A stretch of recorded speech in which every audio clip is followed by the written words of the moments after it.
special guests today.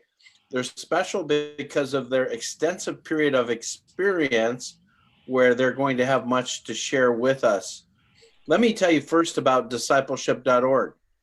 Discipleship.org champions Jesus-style disciple making, and we champion that wherever we find it. In fact, our dream and our desire is we look forward to the day when disciple making, Jesus-style disciple making, is the core activity or the core mission of every church in North America and beyond. So to help us with that, we know there's no one organization that can do that. And so we partner with organizations like Replicate and Lion Share and the Relational Discipleship Network and many others. And we do that because we want to encourage everybody everywhere who's practicing Jesus-style disciple making. We're kind of like the Chamber of Commerce at discipleship.org, and that our business is to help them be successful at their business, which is helping make disciples the way Jesus made disciples. So in that quest, we have two special guests from the Navigators. In fact, the Navigators Church Division with us today. Justin Gravitt and Roy Fitzwater work every day in this focus of making disciples of Jesus. So I'm going to start with Justin so that he can tell us a little bit about the Navigators and about the Navigator Church Division. Actually, Justin, if you'll start, tell us about yourself first, and then the founding of the Navigators. We have a lot of people who may not know about that, and then introduce us to your colleague. Sure. Thanks, Bobby. We're excited to be here. My name is Justin Gravitt. I work in Dayton, Ohio with Navigator Church Ministries. Been with the Navigators for 20 years now, 18 years on staff. Started on the campus working with college students, and then moved to working with Buddhist students on a campus up in Indiana. And then my wife and I moved overseas as missionaries in Southeast Asia for a number of years. And for the past about 5 years, I've been with Navigator Church Ministries. And more about me: husband of one, father of four, and just my kids are all young and rambunctious, so it's a lot of fun. 8, 6, 4, and 2 are their ages. The Navigators are an organization that's been around for 85 years. We were founded in 1933 by Dawson Trotman, who some people say is the father of modern day disciple making. And he kind of fell into it, to be honest, because he had just a passion for ministry, a passion for evangelism. And as he shared his faith over and over again, he had a rule that he set for himself, that he would not go to bed any night without sharing his faith. And one night he realized he was in bed and hadn't done it yet. And so he thought, well, I'll just do 2 tomorrow. And then the Spirit checked him and he said, no, if you let it slide tonight, you'll let it slide another night. So he got out of bed, he got dressed, got in his car, and went down the highway, and it's out in California. Found a hitchhiker, picked him up, and the hitchhiker says to Dawson, where are you headed? And Dawson said, I'm headed exactly as far as you are, because I've already been in bed tonight, and I want to get back. And so he explained what was going on, shared the gospel with this guy. The gospel the guy made a profession of faith. And as they were talking, Dawson realized that he'd picked up this guy before, about a year earlier, and he saw no difference in this guy from the year prior to that night. And he said, something's wrong, he said to himself. And what he discovered was wrong was that he was just praying with people and sending them off and trusting them to the Lord. Philippians 1:6, being confident of this, that he who began a good work in you will carry it on to completion until the day of Christ. And off he went. And there was flesh and blood example that this was not working. And so that was kind of a crisis for him, that he began to wrestle into the scriptures and say, well, no, it's not me that entrusts new believers to God. God entrusts them to me. Oh, wow. Yeah.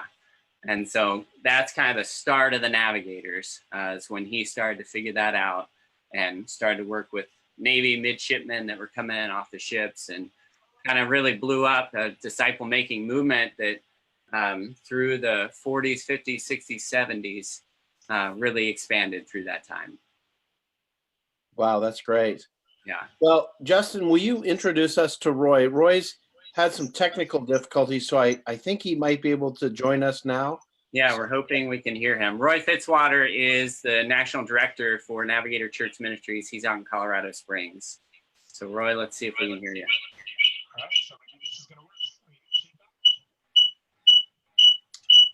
Roy, we're not able to hear you. So we'll try back. All right. So Justin, tell us about what's unique about the church division of the Navigators. Oh, hey, before that, let me just mention for all the participants who are online, by the way, we welcome everybody on Facebook. Our own Jason Dukes will be there helping with questions. And then on the call, for those of you who are on the Zoom call, at the bottom of your screen, there are two boxes. One box is a chat box, and our own Jason Stewart will be answering questions there. And then there's a Q&A box. And if you'll look at the Q&A box, you can put questions in there, and I'll try to bring up those questions with our team as we go ahead and jump in. So, Justin, back to you. Tell us about the distinctiveness of the church division. By the way, I had never heard that Dawson Trotman story before, and that's pretty awesome. Yeah, he is an awesome guy. I know the story of how he died. Just so everybody knows, the name Dawson Trotman in disciple-making circles is huge, and evidently Dawson Trotman died. That they were on a boat, and a woman fell off, and she was drowning, and so he dove in and held her up so that she was rescued. But evidently, it got so cold or something, he ended up drowning. And so the caption, I think, in Time magazine was he's always was holding other people up. Yes. Yep, that's right. And that was in Scroon Lake in New York. And yeah, what a way to go out, right? To save somebody else. And that's how he lived his life. So Navigator Church Ministries is a branch within the organization where our role is really just to focus on helping the local church, pastors and church leaders figure out disciple making in their context. And it's such a joy for us to do this because we are a vital part of churches ourselves. And, you know, we've been working with our own pastors and church leaders and seeking to lead within our own churches in appropriate ways. And so that's what we get to do for our 9-to-5 job as well, which I sometimes feel like I'm stealing, you know, that I get to do this and somehow be paid for it or supported by it. So that's really the focus that we have. And what we try to work with pastors and accomplish a few different things. So the first thing is that we want to see pastors and church leaders become disciple makers themselves. A lot of times churches will come to us or they'll hear about our work and, you know, they'll say, hey, we really want to launch this in our own churches. And we're excited and encouraged by that. But we often try to slow them down and say, well, before we can do that, we need to have a disciple-making pastor before we can have a disciple-making church or a disciple-making culture. And so we humbly walk alongside them. About a third of our team are former pastors. About a third of our team are former missionaries or other things. And about a third of our team are career navigators. And so we have a diversity in that mix. But none of us, you know, regardless of our background, have all the answers in terms of moving into a church and trying to help. I mean, it's complicated, as you know, Bobby. A lot of moving pieces. But what we really try to be is a friend and a confidant for the pastor that he can trust and that he can lean on, because a lot of times they don't have that. So the first, like I said, the first one is pastors, church leaders, disciple makers. Second outcome that we're trying to find or develop is a culture of disciple making in the local church. And so that is an expressed high value in the culture. I work locally. Most of my churches are local to Dayton, Ohio here. And another pastor that I just started working with took his kids across town to Awana at another church that he didn't know I was working with. And he came back to me and he said, hey, you're working with this church over here, aren't you? And I said, well, yeah, but why do you say that? He said, well, my son was in Awana and I was just walking around the lobby and I was looking at some of the things on their wall and some of the things that they were talking about in their literature. And I thought, man, that sounds like the stuff that Justin's talking about. And so that's an example of when it gets deep into the culture, from a first visit, maybe sometimes just walking around the lobby of a church, they can sense, boy, disciple making is important here.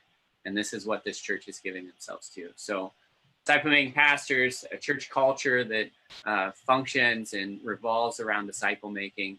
And the last one's probably our most ambitious goal, to be honest with you. And that is that disciple makers will be sent to the nations from the churches that we're working with. And this one's deeply personal to me because being a missionary for a lot of years in Southeast Asia, I was engaging with people that had never met a follower of Christ. And as they engaged with me, they were hungry. And when it was time for us to come back, my heart was grieved because I continue to stay in contact with a number of them, but I knew there would be no new people that would be met because there was nobody around that could take my place, and we looked hard. And so I really believe that if we're going to reach the nations, we need to become sending churches, and disciple-making churches are the ones that need to lead that charge. Well, that's really awesome. Okay, let me ask you this. You work with a lot of different denominations. Yeah. Talk to us about that because we sent out a blog actually a week or so ago through our database, just trying to talk about how disciple making can actually be one of those things that, as long as we agree on the core gospel and we understand the authority of Scripture, that we can actually work cross denominations. And I know, Justin, that's one of the things that you especially champion and have given your life to. Talk to us about that because it's at the heart of what you're doing. Right. Yeah. That's one of the unique ways that we're positioned. So as the Navigators, we're kind of alike, none of the denominations exactly, but we're kind of in agreement with all of them on the major things. So we work with churches all over the denominational map. A couple denominations have approached us as a denomination and said, hey, could you come and help us as a denomination? And that's been really helpful. But locally, what I'm doing and seeing is that these pastors in different denominations, they often feel isolated around this concept of making disciples and being a high value, first priority type outlook on disciple making. And within their denominations, they're not finding a lot of peers or a lot of people that are on board with that or championing it the way that you are and discipleship.org is. And so when they're connecting with me, it encourages them. They don't feel like they're so, isolated in that way. And one of the other things that we're able to do locally is develop a network of pastors that have that on their hearts, that come from these different denominational backgrounds. And it's just so fun to watch them interact because they're all on the same page of disciple making and reproducing their life the way that Christ did. Wow. Roy said that he switched out a laptop. And so let's give it a try. Is that working? Hey, Roy. Yay. Hey, sorry about that. Technology's great until it doesn't work. So take just a second and tell us about yourself, Roy, and what you do with the Navigators. Sure. So my wife and I co-direct the Navigator Church Ministries. I've been married for 38 years and with the Navigators for 13 and have 2 adult sons. And so we get to not only direct the ministry, but also remain involved with individual churches. And as Justin was talking about, these denominations, Margaret and I are working with one of the clusters in the Carolinas with those. So. Oh, that's great. So before joining the Navigators, you said it's just been 13 years. I assume you were in some version of ministry before that? Yeah, so we were with a retreat ministry for pastors, and then prior to that, we're in the corporate world, worked for Frito-Lay at different times. Oh, that's great. Well, so glad that you could join with us, Roy. Thanks. One of the things I want to jump right into, if we can now, guys, is 85 years of the Navigators, really with a laser focus on making disciples in relationships. Start talking to us. We want to accent the positive, because I really think that's important, as you all said that you wanted to make sure you emphasize. But let's start off by talking about some of the negative things you've learned, because in so many ways that can be just as helpful as the positive things. Sure. So I think one of the areas that we as a parachurch organization have made some mistakes is that we haven't always recognized the value of the church and the fact that we're better when we work together.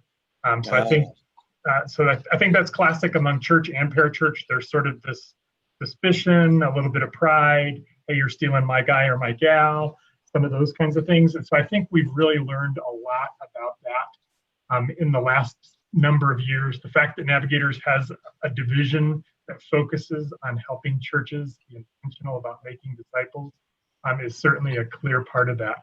And, Justin and I were talking earlier, we're really coming against a common enemy, and the enemy is not those that are not yet in the kingdom, and it's not each other, it's ourselves and the things that God hasn't changed in us yet. And so instead, we need to unite against our real enemy, Satan. No, that's good. Yeah, I agree. I think that, when we look at the other side and we think that we have it and we've figured it out, whether it's church, parachurch, whoever, it's really a downer for the kingdom, right? Because we're all trying to do the same thing. And one of the things that we are really committed to as the Navigators is being a part of the church, right? So we don't even see ourselves as parachurch, we see ourselves as pro-church. We are a part of the church and seeking to work in it and through it.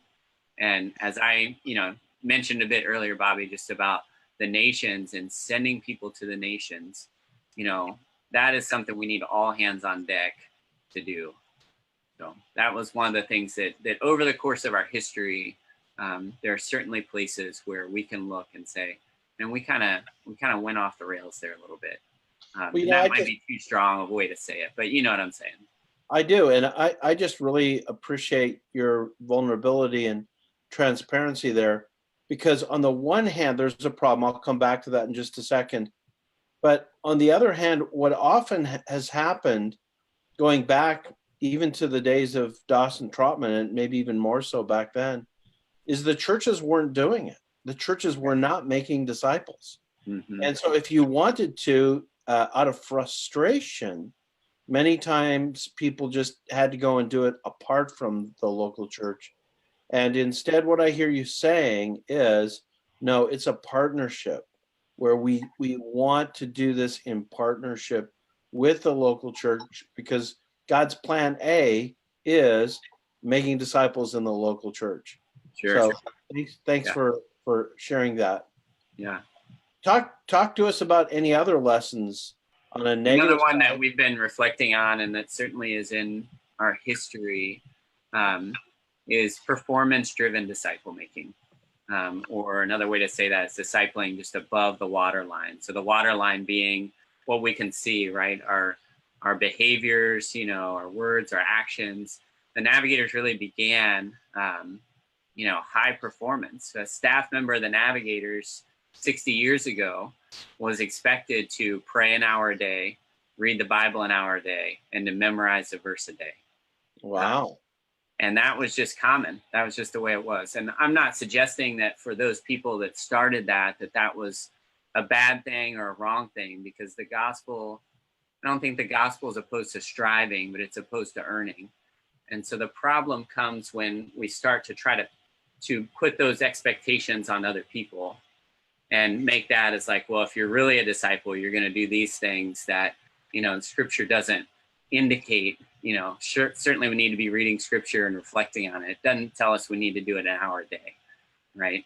And so what we've really learned a lot of is, well, how do we get down deeper in a person's life to understand character, to understand motivations, to help them untangle deep issues and problems that they're facing, that even though they try to grunt and will themselves to do something different, they just find themselves continuing to fall short of that.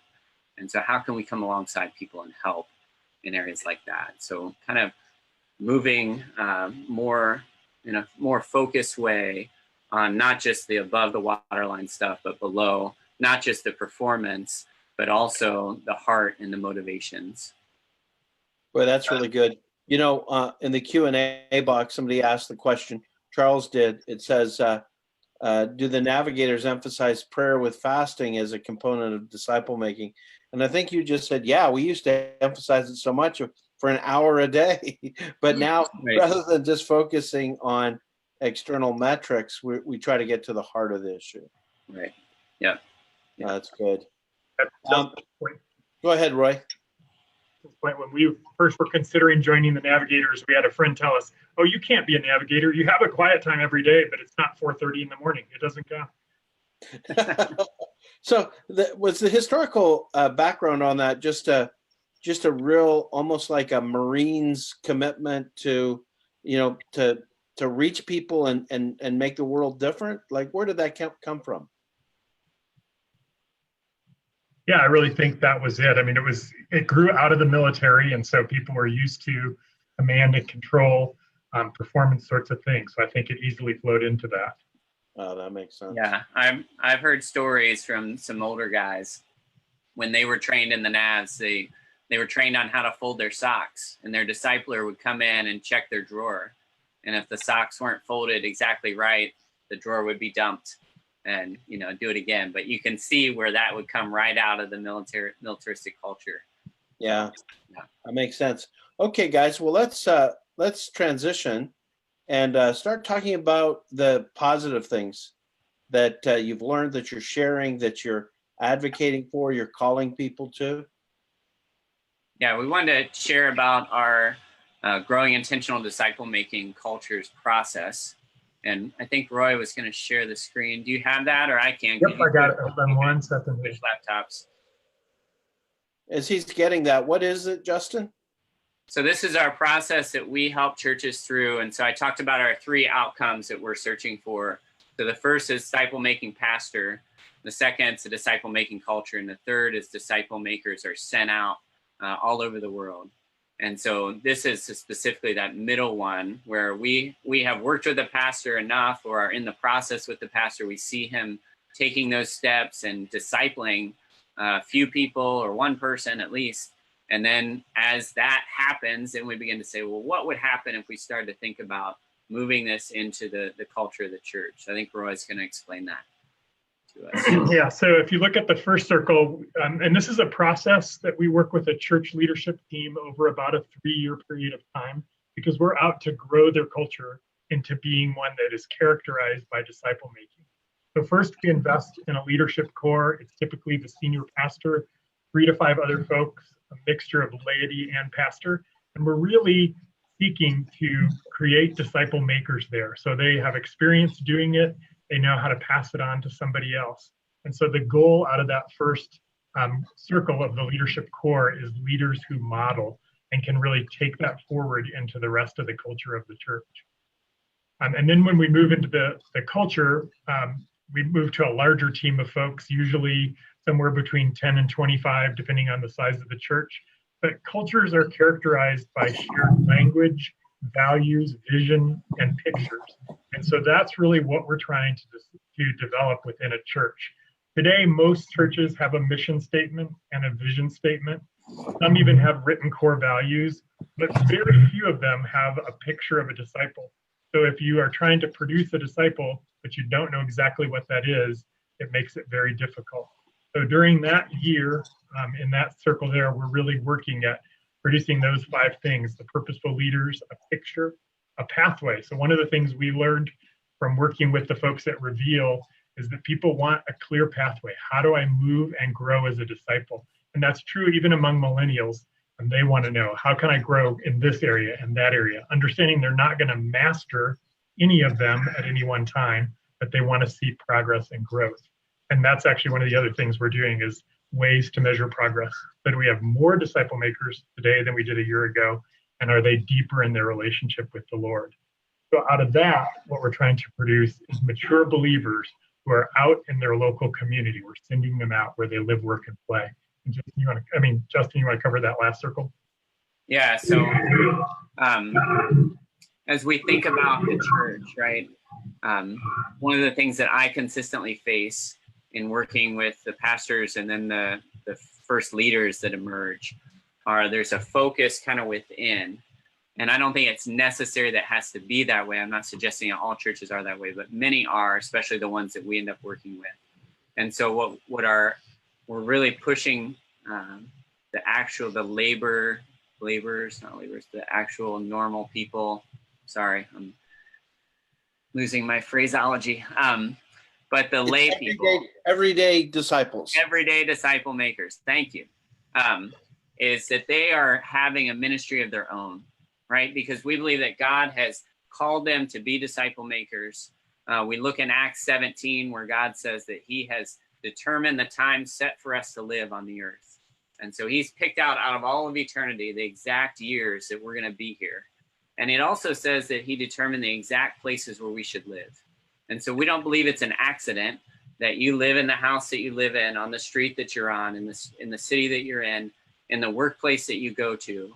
You have been strategically placed in those areas, in those exact locations to reach people for Christ and to make disciples. And so what we try to do is to help equip average lay people to be disciple makers in their place, wherever they are.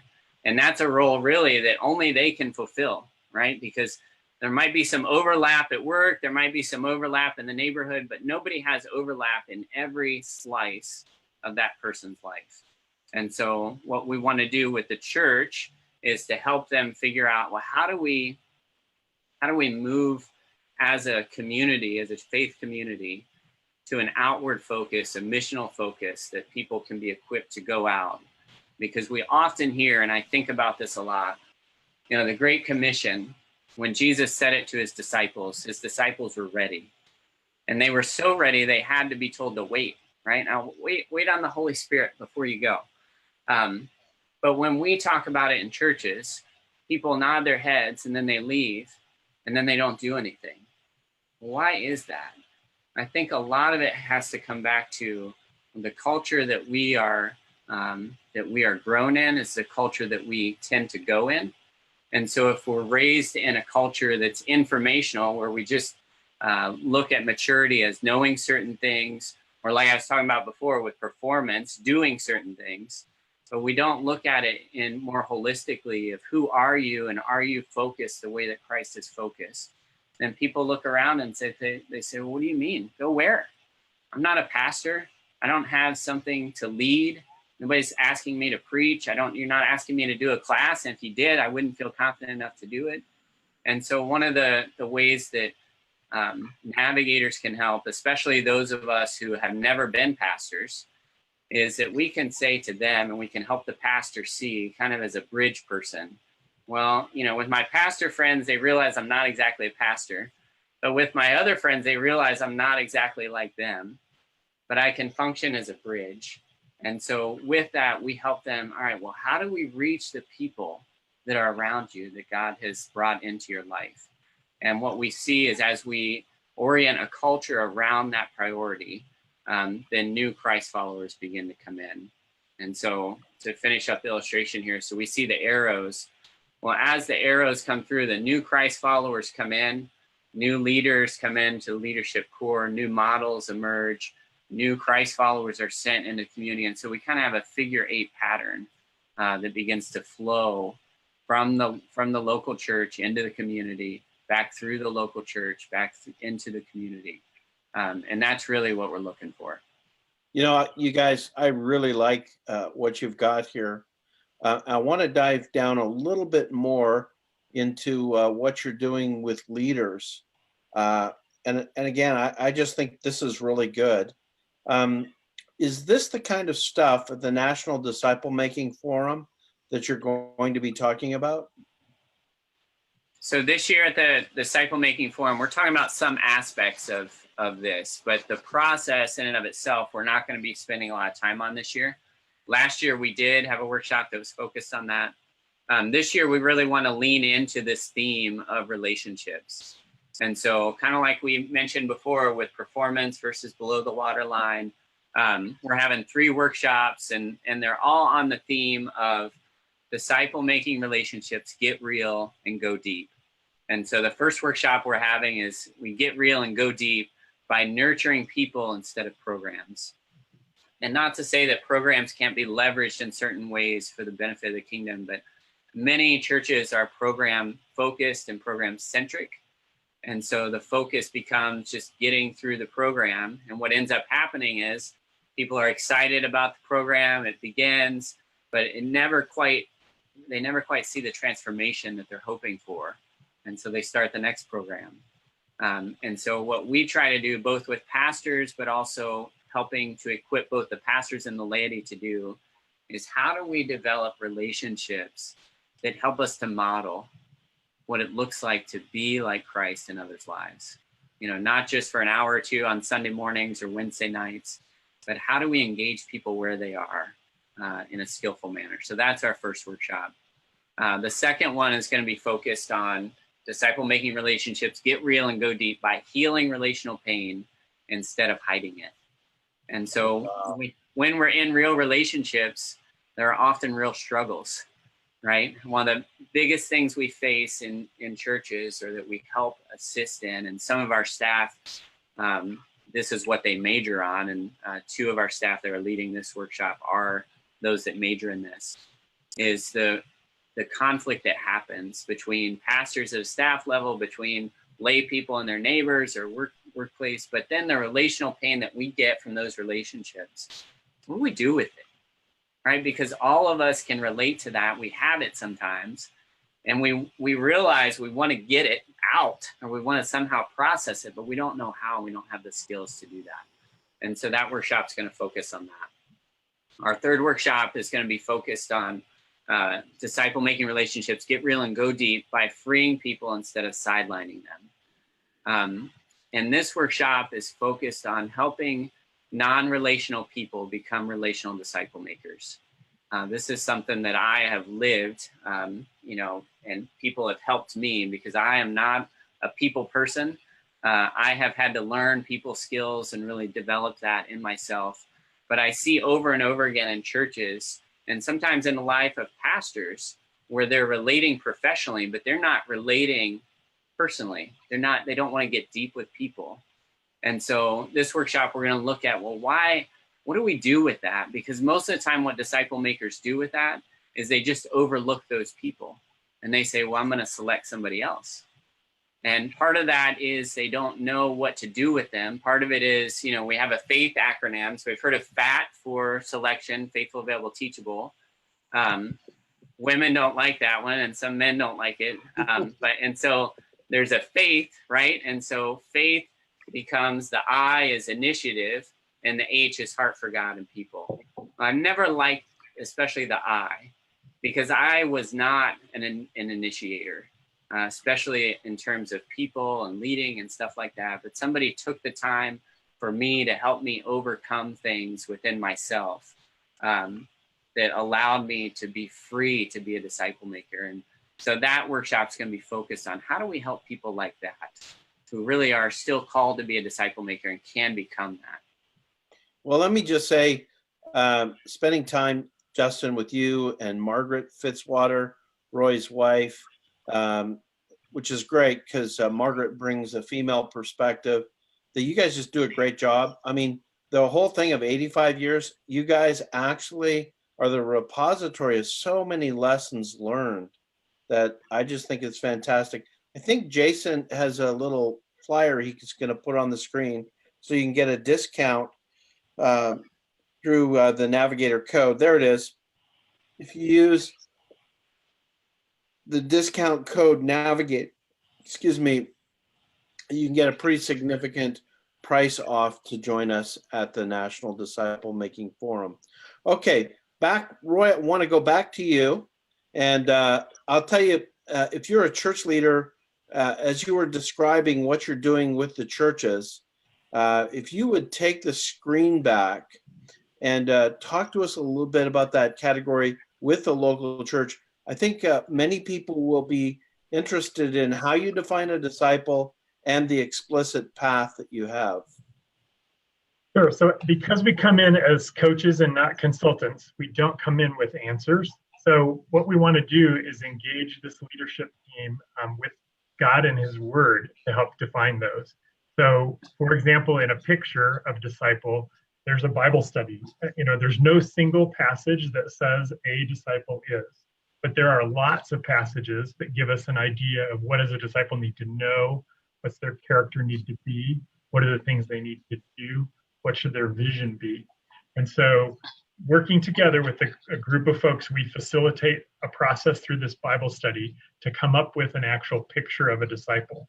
And many times the church will reduce it to something that's memorable, like a mnemonic, like love well, or follow me, or those kinds of things that mine out what is it that we hope to be creating as we make disciple makers. So that's kind of the way we approach the picture side of things.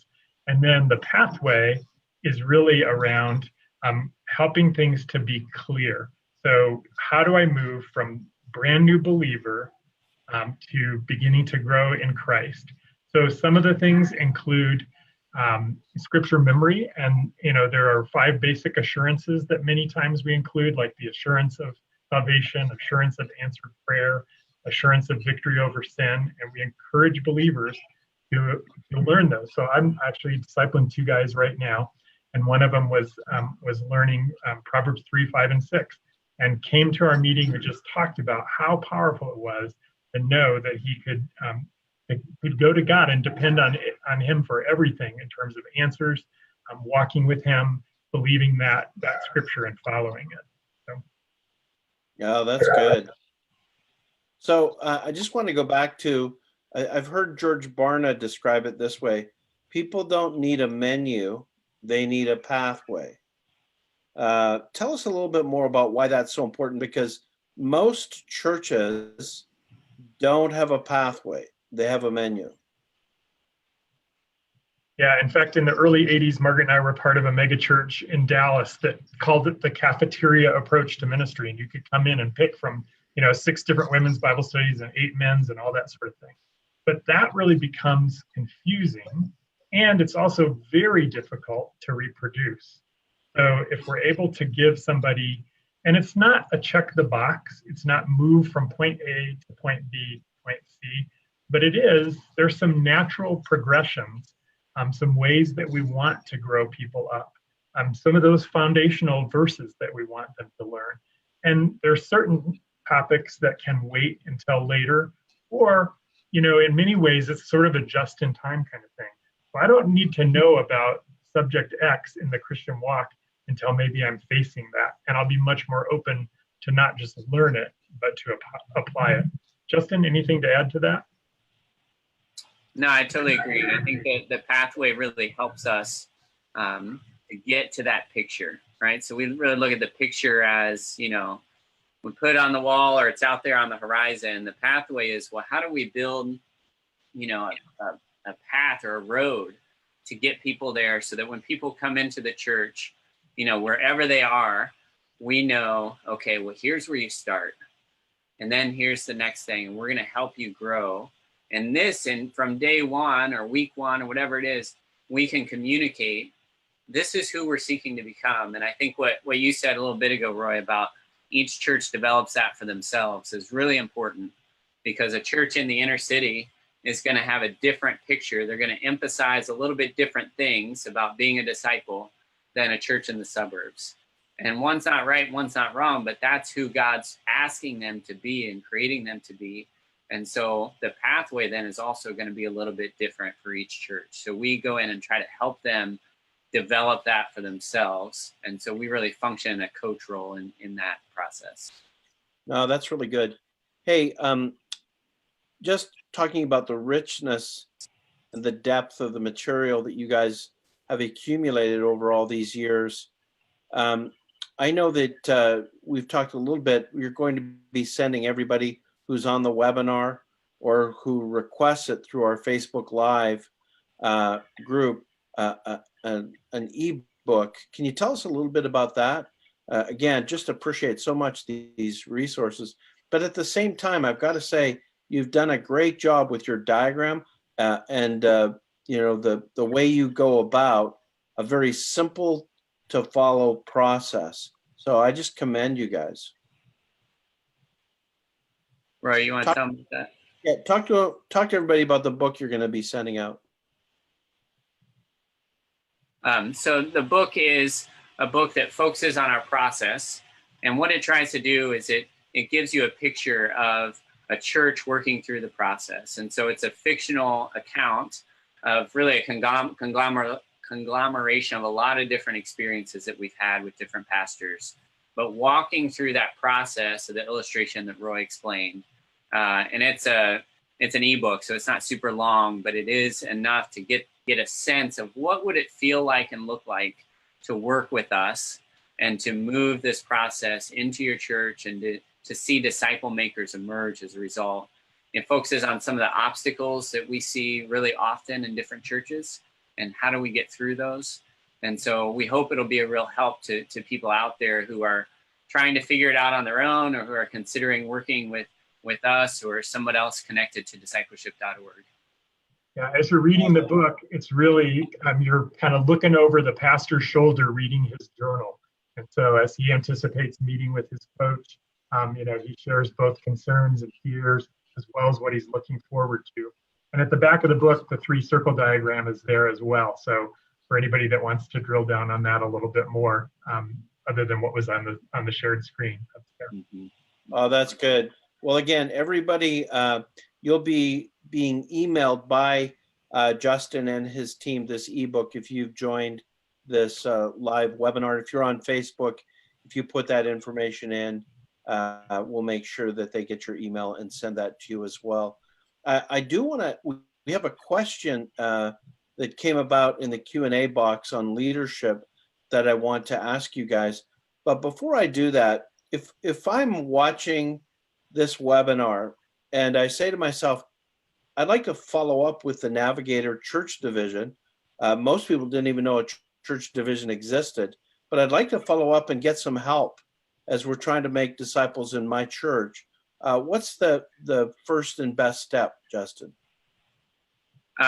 So the first step, I think, would be to get on our website. Roy, can you remind them what that is? Remind me, really, but. Sure, it's navigatorchurchministries.org. Couldn't remember if it was org or com. Yep. Navigator Church Ministry, singular, Plural. .org? Plural. Navigatorchurchministries.org. Yeah. And then from there, what will they do, Roy? So there's a place, hold on, I'm going to bring it up just so the address is right down here at the bottom of this. So from there, there's a place that they can click contact us, and it'll basically open up an email that'll come to the person who does our kind of oversight of all that, and then they'll be back in touch. Typically what we do then is, depending on where they are regionally, we'll pass that information on to one of our 8 regional leaders, and they'll follow up with them. So wherever we can make face-to-face, we do that, although we do lots of stuff by phone as well. Okay, great. Well, we did get a question. Actually, we got a couple that we probably want to hit on real quick. One is, Justin, somebody was asking for the acronym FAITH. Again, if you'll give that just to make sure it's really clear. F-A-I-T-H. FAITH, yeah. So that's the acronym. The first one is faithful. The A is available. The I is initiative. The T is teachable. And the H is heart for God and people. Although I'll be honest, Bobby, I want to change the H. I was talking about this with a pastor about 6 months ago. And he observed in the scriptures, we were just looking through, well, what do you see in the disciples? Because he was getting ready to select. And I said, well, what do you see in the disciples? And so he went and did that, and we talked about it the next week. And he said, boy, in each and every one of them, I see a real hunger for more.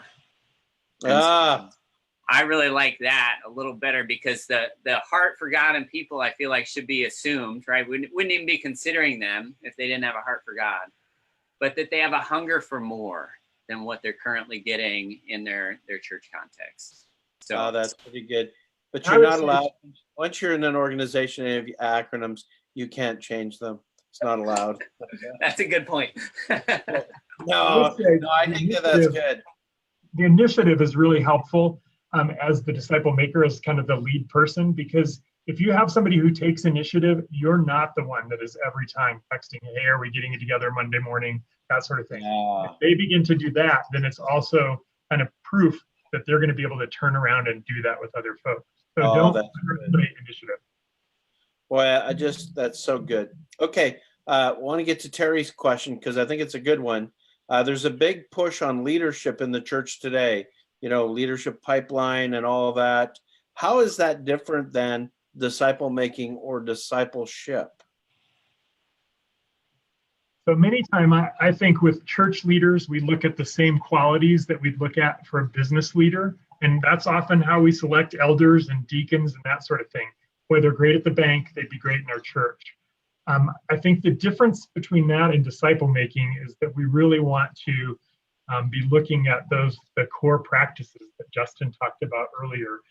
Spending time in the Word, hearing from God on a regular basis, being transformed by that, time in prayer. So, and leaders can certainly evidence all those things, but if you only focus on being a good leader and not a disciple or disciple maker, I think you can miss some of the spiritual aspects of that. No, I think, Justin, I'd like you to go ahead and comment on that. I would add to that,